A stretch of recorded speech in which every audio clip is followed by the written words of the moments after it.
buenas, queridos amigos, bienvenidos un día más a Quien Marque Gana, al especial de podcast que estamos haciendo de jugadores históricos de selecciones que han participado en esta última Eurocopa.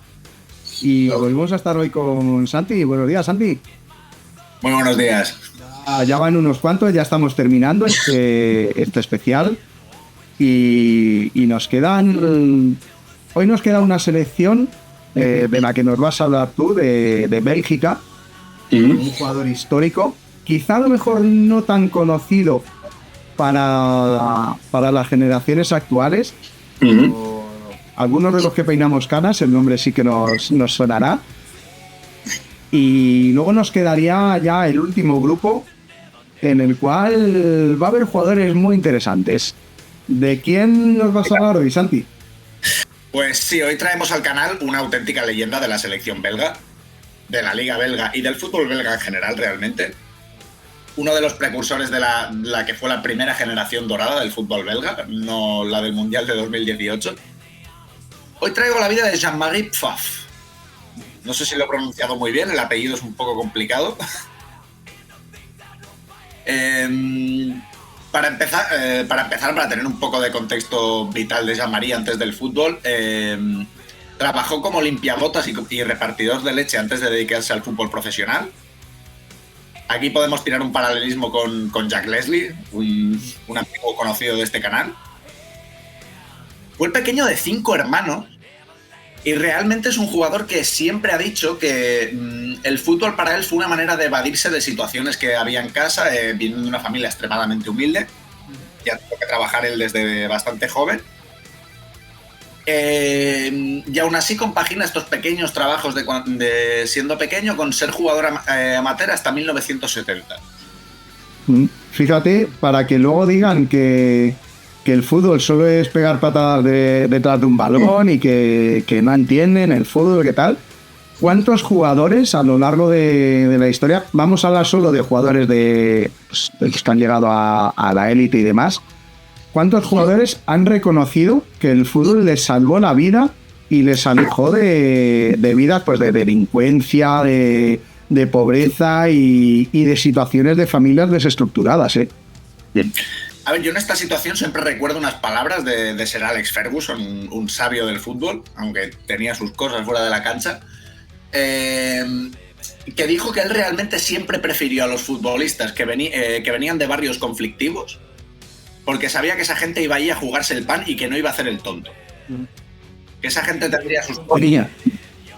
Hostia, algunos de sus mejores futbolistas, él mismo te lo decía, mira de qué barrios vienen. Y los quiero aquí. Bueno, pues en el caso de Jean-Marie Pfaff no era tanto el hecho de la conflictividad del barrio, sino de la pobreza que se vivió en su casa. Hasta que, como ya he dicho, con 16 años ingresa en las filas del KSK Beveren, el equipo local. Y en 1973, teniendo 19 años, se gana la titularidad en el primer equipo. Que aquí también me parece que habla mucho del esfuerzo que hace ese chaval para decir, no hay plan B, o sea, yo me quiero ganar la vida de esto, voy a ir a todas, y lo consigue con 19 años. Hablamos también de una persona que tenía un talento enorme y que es un chaval que pegó el estirón bastante pronto. Hace con la titularidad con 19 años y has dicho que ingresa en el equipo con 16. Con 16 no ingresa en el primer equipo, ingresa en una categoría inferior, pero en 3 años asciende a la titularidad del primer equipo. Que es me parece un dato increíble. De hecho, es muy curioso porque el Beveren es un equipo de fútbol belga el cual ha ganado 6 grandes trofeos en su historia. Ha ganado 2 ligas, 2 copas y 2 supercopas. Claro, lo interesante de la figura de Pfaff ha sido capitán y líder del equipo en 3 de ellos. O sea, el 50% de los títulos que ha ganado este club en toda su historia han sido con Pfaff defendiendo su portería. De hecho, en la 77-78 sería cuando se consagraría como campeón de Bélgica. Él ha dicho que estas experiencias en las cuales el Beveren se empezó a coquetear un poco con la gloria y con los títulos a nivel nacional, le forjaron unas dotes de liderazgo que luego aplicaría en la selección. y que de alguna manera esto fue un rito de paso a la adultez para él, por decirlo de alguna manera. Podríamos decir que la figura de Fab, hablando de los títulos, es muy similar a la de Rüdiger Bollborn, ex portero del Bayer Leverkusen, que bueno, ahora el Leverkusen está en boca de todos porque ganó el doblete, estuvo a punto de hacer historia ganando también la Europa League, que hubiera sido histórico, si no ya por ser un triplete, sino por no perder ningún partido oficial en toda la temporada. Pero es que de los 4 títulos que tiene el Bayer Leverkusen, Rüdiger Bollborn está presente en 2, en la Copa de la UEFA del 88 y en la Copa Alemana del 93. Bueno, presente y siendo sumamente importante. O sea, de hecho, como ya decía, en la 77-78 gana la Copa de Bélgica. Al año siguiente ganaría la primera liga de la historia del club. Y el primer partido de la temporada siguiente sería campeón de la Supercopa. O sea, estamos hablando de un portero muy serio. Pero antes de eso, o sea, estos 3 títulos los ganó habiendo debutado ya en la selección nacional. O sea, debuta con 22 años. Con 22 años en el 76. Casi nada. Y al poco se hace titular, o sea... Vale, y aquí cuando hablamos de la carrera internacional de Jean-Marie Pfaff, aquí te voy a lanzar una pregunta tanto a ti como a toda la audiencia. Mira, aquí tengo que ser totalmente sincero. Esta ha sido la primera vez que cuando estaba investigando la historia de un futbolista no había ni crímenes de guerra, ni ni movidas políticas de por medio y pensé, ¿puedo hacer una biografía, pues digamos al uso, de una persona que se ha dedicado a jugar al fútbol y ya está? Pero aquí os voy a lanzar una buena. ¿Qué relación dirías que tienen Jean-Marie Pfaff y el independentismo catalán? Vas a flipar. O sea, no hay guerras, pero nos metemos con un asunto como el independentismo. Pues sí. Aquí vamos a hablar de la relación que tuvo porque he encontrado una anécdota que me ha parecido sumamente curiosa relacionada con Pfaff en la selección. Sí, sin que se ofenda de aquí, ni independentistas, ni... No. Aquí nos limitamos... Me voy a limitar a hablar de hechos históricos. Aquí no hay más. Vale, como portero de la selección participa en 2 Copas del Mundo. En la del 82 en España cae en segunda fase y la participación del 86 es absolutamente histórica. Es la generación dorada del fútbol belga. Alcanza las semifinales en las cuales es eliminado por la Argentina de Diego Armando Maradona. Para que no te elimina una selección cualquiera, ¿eh? Y encima, México 86, momento culmen de Maradona. Sí. Cayó por 2-0, se pudo ir para casa con la frente muy, muy alta. Y esa es raíz un poco de este torneo que se consolida su visión como uno de los mejores porteros del mundo. Anteriormente, ya en el... hay que decir que en este mundial, el mundial del 82, pese a caer en segunda fase, le sirve de alguna manera como expositor para grandes ligas y es cuando consolida su fichaje por el Bayern de Múnich, el club más importante, el club en el que ha alcanzado la mayoría de sus títulos y de sus grandes éxitos como deportista. Hay una anécdota muy curiosa cuando ficha por el Bayern de Múnich, es una imagen bastante divertida. En uno de sus primeros partidos con el club alemán, hay un globo publicitario que se desprende de la grada por el fuerte viento que estaba haciendo y va rodando hacia la portería de Pfaff. Y Pfaff, en un despiste, no sé en qué clase de mundo estaba, se hace una estirada para parar el globo publicitario. Que le iba a portería. Es una imagen bastante graciosa. Tremendo. Respecto a sus éxitos con el Bayern, hay que destacar, yo creo, las 3 Bundesligas consecutivas que gana el 85, 86 y 87, jugándolo absolutamente todo. Gana dos copas alemanas, en el 84 y en el 86. Y en el 87 está rozando el doblete de Liga y Champions. Pero hubo un tal Paulo Futre en el Porto que le dijo que no, básicamente. es aquella mítica final que gana de Copa de Europa el Porto, participando en una de las... Paulo Futre, ¿no? Sí. Creo recordar que sí. Bueno, sea como fuere, forma parte de la trilogía de los campeones más surrealistas que ha habido en la Copa de Europa, como son Steaua de Bucarest, Porto y PSV Eindhoven, de forma consecutiva. En fin. La lógica del fútbol se fue a la mierda allí. Respecto al torneo que nos trae aquí, que es la Eurocopa, participa en 2 ediciones, en la del 80 y en el 84, que a mí me gusta definir como la cara y la cruz. En la edición del 80 queda subcampeón. También te digo, Bélgica avanza a la final porque el formato de aquella Eurocopa no tenía ningún sentido. Era la primera vez que se amplió la Eurocopa de 4 a 8 equipos y se montaron 2 grupos de 4 equipos en los cuales el primero de grupo iba directo a la final y el segundo de grupo iba al tercer y cuarto puesto directo, no había semifinales. En fin, era un formato totalmente absurdo. Pero bueno, llegaron a la final del torneo contra Alemania, que les pasó por encima. Pero aún así, Jean-Marie Pfaff y otros jugadores pueden decir que llevaron a Bélgica a una final continental. Sí, al final es lo que queda. No hay mucho más. Con eso, para mí, ya es más que suficiente para pasar a la historia. La belga me olvidaría del formato y diría, che, que hemos llegado a una final. Pero como no lo soy, tengo que recordar el formato.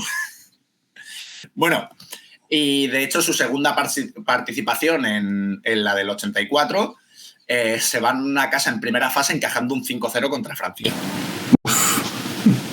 Vale que Francia acabaría ganando el torneo al final, pero es que no deja de ser uno de tus grandes rivales históricos que te acaba de meter 5. Sí. Es una participación durísima para el olvido. Y mira, respecto a los mundiales, aquí os voy a responder a la pregunta que os he lanzado antes. Jean-Marie Pfaff se convirtió... Bueno, vamos a hablar primero de cómo estaba España en junio de 1986. En junio de 1986 había elecciones generales en España. Bueno, estábamos en campaña electoral para las elecciones generales en España, las cuales, spoiler, acabó ganando Felipe González con el PSOE. En aquel momento, ya con la transición más encarada y bueno, con el sistema parlamentario español más fuertemente asentado que a principios de la década, a finales de los 70, que estaba la cosa bastante más turbia y bastante más agitada. Claro, hay movimientos independentistas catalanes que intentan entrar de alguna manera en la vida parlamentaria, se quedan en un limbo absolutamente residual, muchos de ellos ya no consiguen representación en el Parlamento, pero hay uno de esos grupos, que era el MDT, el Movimiento de Defensa de la Tierra, el Movimiento de Defensa de la Tierra, que era un grupo totalmente extraparlamentario que hace un llamamiento a la abstención. Desde el razonamiento de este grupo, el razonamiento era básicamente que ellos no se sentían representados por las instituciones españolas, entonces no querían participar de los procesos legislativos y electorales de este Estado, en el cual, pues según su visión ideológica, no se veían representados. El MDT puso una caseta durante esa campaña electoral en las Ramblas, justo al lado de la Fuente de Canaletas, que claro, los primeros años de la transición en algunos títulos del Barça empezó a tener un poder simbólico y una significación ya no solo para el Barça, sino incluso para el nacionalismo catalán bastante potente, que es la razón por la cual instalan la caseta allí mismo. Y en este contexto coincide con el Mundial. Cuando el MDT, realmente una de sus caballos de batalla durante aquellos meses, era el hecho de reivindicar el no apoyar a la selección española. Para ellos era un símbolo del estado del que querían salirse y todas estas cosas. ¿Qué pasa? Que la selección española estuvo haciendo un buen mundial. Hizo una buena participación en el 86. Y de hecho, la caseta del MDT ya tuvo bastantes problemas con, hay que recordar, a la España de los 80, una España con mucha más violencia en la calle que a día de hoy, con gente, con mucho fanatismo político. La violencia que a día de hoy, Hombre, sí, sí, estamos hablando de unos años en los que había terrorismo, estamos hablando de unos años donde la cosa estaba bastante más agitada que a día de hoy. Te lo digo porque es que últimamente, día sí día también, hay noticias de apuñalamientos en Madrid, por eso Sí, te lo decía. sí, lo que pasa es que en los años 80 no era noticia, es que ese es el tema. Y aparte de eso tenías 2 atentados por semana. Era otro contexto totalmente diferente. Entonces, es un contexto en el que hubo militantes de extrema derecha que fueron varias veces a quemar la caseta del MDT y todos estos movimientos. Y en los octavos de final de aquel Mundial del 86, España le gana por 5-1 a Dinamarca. Palizón a la Danish Dynamite o como se llamase aquella selección. Esos 4 goles de Butragueño, ¿no? Sí, efectivamente. Pues, bueno, ¿seguro? No sé si fue en ese torneo. No estoy seguro. Ahora mismo me has pillado, lo tendría que revisar. Pero bueno, sea como fuera, la selección española gana 5-1. Y en ese contexto hay muchos simpatizantes de la selección, incluso militantes de algunos grupos profundamente antiindependentistas que van a celebrar ese torneo a la fuente de Canaletas, justo delante de la caseta del MDT. Entonces, eso tiene simbólicamente, hostia, es duro para este grupo político que era el MDT. Bueno, extraparlamentario. ¿Y qué pasa? En los cuartos de final se convocan para defender la fuente de Canaletas ante una posible celebración del pase de España a semifinales. Pase que no se produjo porque el bueno de Jean-Marie Pfaff en la tanda de penaltis decidió parar un penalti que dejó fuera a la selección española. Y es muy curioso, como Jean-Marie Pfaff no tendrá ni idea de esto, pero durante años fue un ídolo absoluto dentro del movimiento independentista catalán, simplemente por aquella parada de aquel penalti. Es muy curioso como en ateneos y centros de reunión de estos movimientos políticos había fotos de Jean-Marie Pfaff. Me parece una conexión de alguna manera como la que tiene Maradona con Bangladesh.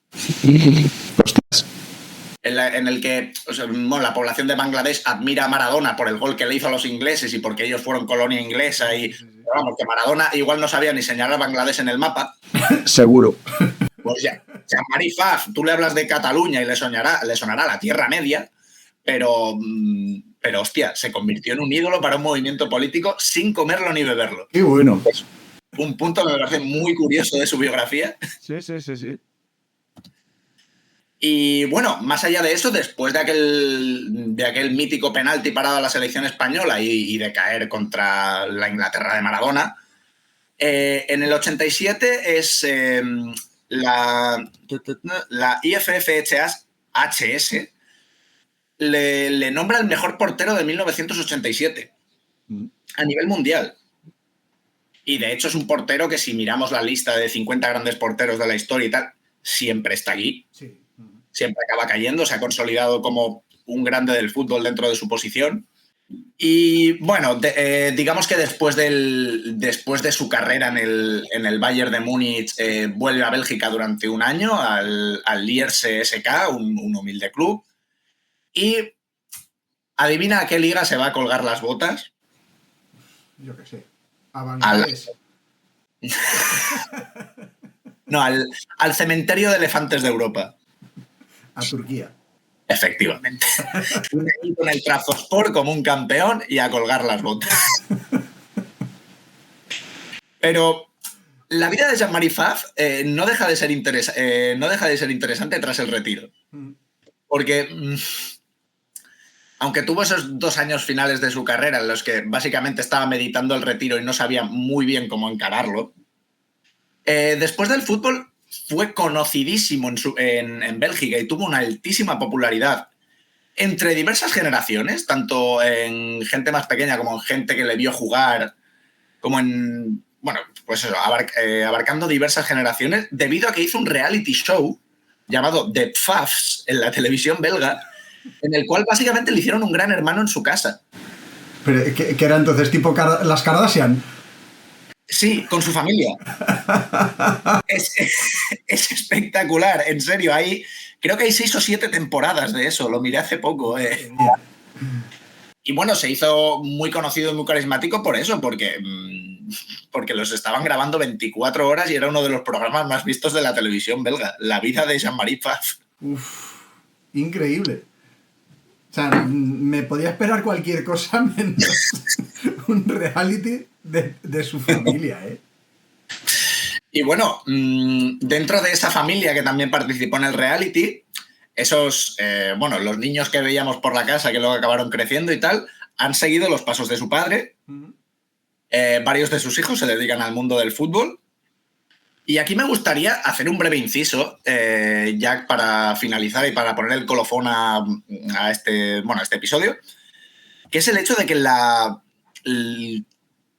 es poner en valor la portería belga. Sí. O sea, el hecho de que después de Pfaff, quien vino fue Michel Prudhomme. Que fue otro porterazo Sí. mítico. Y que después de Michel Prudhomme, unos años después, a quien tengamos en la portería de Bélgica sea Thibaut Courtois. Es para poner en valor que en un lapso de unos 40 años, un poco menos, o sea, la portería belga ha estado defendida por 3 titanes y alguno que se me estará escapando. Sí, han tenido buena cantera. Y ahora la pregunta sería, si Courtois no vuelve a la selección, a ver qué portero nos saca Bélgica de su factoría. Hostia, pues... A ver, siempre cuando hablamos de jugadores así, yo recuerdo que, por ejemplo, España con Casillas también el adiós fue doloroso, porque ya es una cara que la asocias ahí de estar durante 10, 12 años.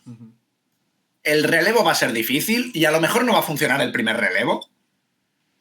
Pero a ver, Bélgica es una selección que ya se ha consolidado un cierto nombre, que a no ser que la mítica debilidad posicional de que tienen todas las selecciones de hostia, tenemos un equipazo, pero es que no tenemos laterales izquierdos. Bueno, bueno, eso ya es dramático, eso no tiene ningún sentido. A no ser que la nueva debilidad posicional se les caiga en la portería, tarde o temprano encontrarán un reemplazo. Es una buena cantera de futbolistas.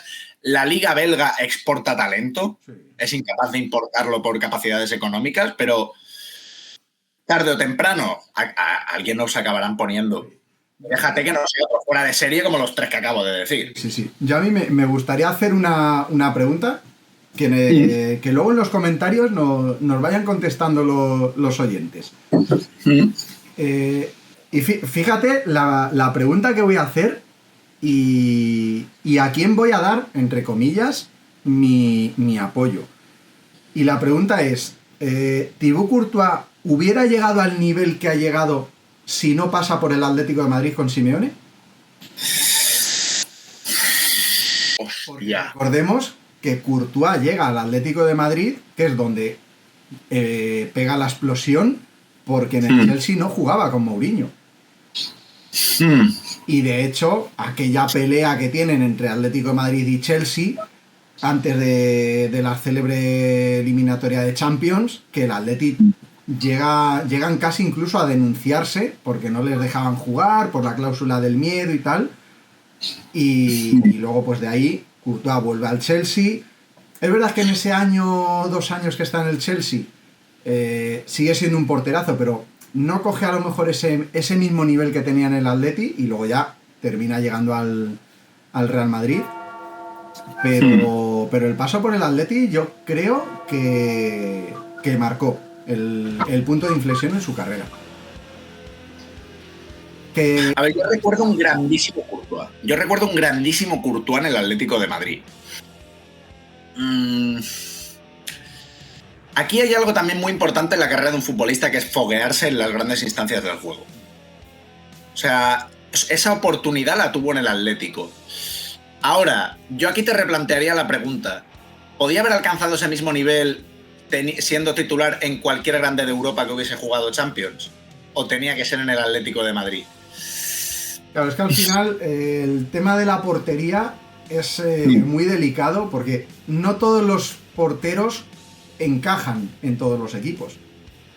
Por ejemplo, pones a Ter Stegen o a Manuel Neuer en el Atlético de Madrid y no te encaja, porque son porteros que te juegan mucho con el pie y el Atlético de Madrid actual pues no es de jugar mucho con el balón. A lo mejor pones a Oblak o a Courtois en el Barcelona y no llegan a ese... A ver, que hemos visto a Courtois en el Atleti y en el Madrid, y en el Madrid ha hecho auténticos paradones y le ha salvado al Madrid muchas veces. Pero los easy del fútbol que decíamos en otro momento. Sí, efectivamente. Es una pregunta que claro, no tiene una respuesta definitiva. O sea, dependen demasiados factores como para contestarte eso.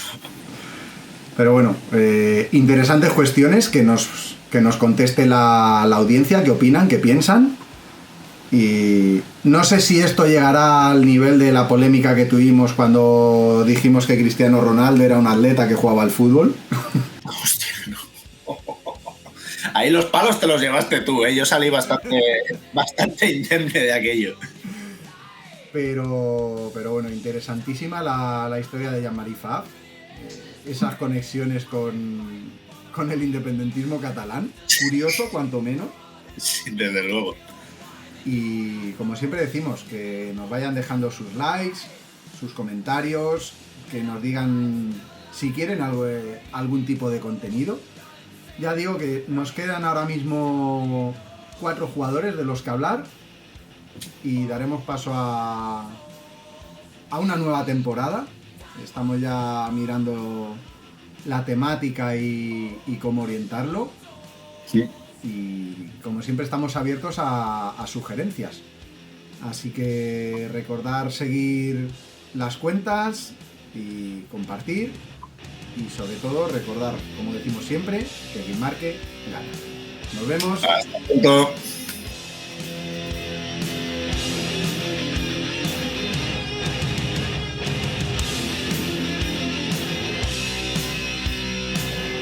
Take a look to the